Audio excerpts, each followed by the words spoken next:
How to avoid an episiotomy.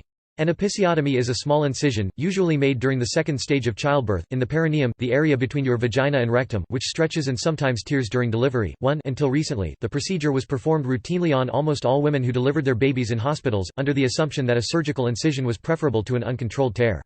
Now, many obstetricians recognize that episiotomies are usually unnecessary, and episiotomy rates are dropping, though not as quickly as they probably should be. If you want to avoid an episiotomy, take steps to lessen the likelihood that you will need one. Finding the right care.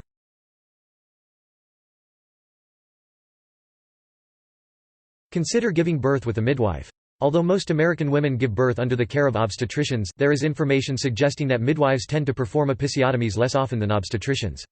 If you have a high-risk pregnancy or wind up with complications, you'll have to be transferred to a specialist. Therefore, if you choose a midwife as your provider, be sure to discuss how this process will work. Most midwives are affiliated with hospitals and obstetrical associations and can transfer you easily to the care of an obstetrician. High-risk pregnancies should be managed and cared for by a trained obstetrician.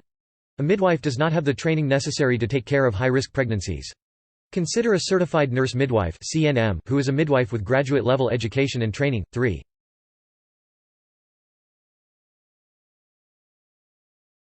Look into the possibility of delivering your baby at a birth center. Birth centers are non-hospital facilities, which are usually staffed by midwives. Midwives will typically use other methods to help relax the area, such as using warm compresses. 5.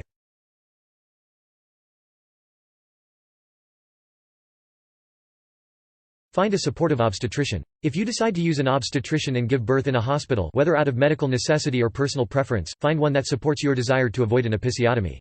Ask lots of questions about how many episiotomies a particular obstetrician performs, which circumstances he or she performs them under, and what his or her attitudes are toward other interventions. In general, an episiotomy rate of 15% or less is a good sign. This suggests that a practitioner does not tend to perform the procedure routinely or unnecessarily. 6. Or that they are sometimes necessary, however, to prevent an even more severe tear of the perineum.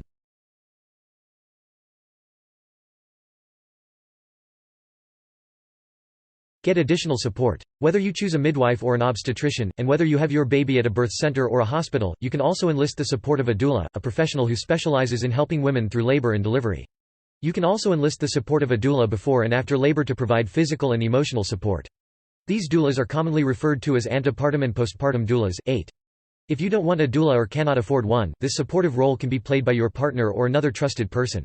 Make sure this person is as educated as possible in ways to help you deal with the pain and stress of labor, including breathing and massage techniques, and understands your desire to avoid an episiotomy.